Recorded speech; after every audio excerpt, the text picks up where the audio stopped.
Layer থেকে যেখানে আমরা বাস করি, আর এখানেই বাস করে পৃথিবীর 80% প্রাণী। এর থেকে 1 থেকে 2 ফিট নিচে নামলে পোকামাকড় আর ইঁদুরের গর্ত পাওয়া যাবে। 6 ফিট নিচে পর্যন্ত গর্ত খুঁড়ে সাধারণত কবর দেওয়া হয়।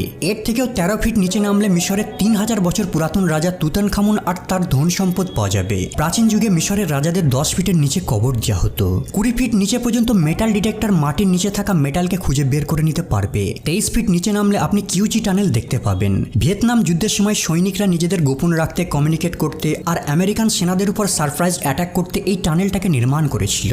40 ফিট নিচে পর্যন্ত নাইল ক্রোকোডাইলরা গর্ত খুঁড়তে পারে। এই গর্তটা কোনো প্রাণীদের দ্বারা খনন করা সব থেকে গভীরতম গর্ত।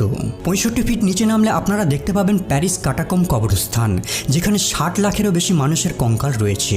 অষ্টাদশ শতাব্দীর দিকে প্যারিসের কবরস্থানগুলো লাশে ভরে গিয়েছিল। সেই সময় এখানে এক ভয়ানক মহামারী ছড়িয়ে পড়েছিল। তাই ফরাসি সরকার ঠিক করে মাটির 65 ফিট নিচে এই লাশগুলোকে দাফন করা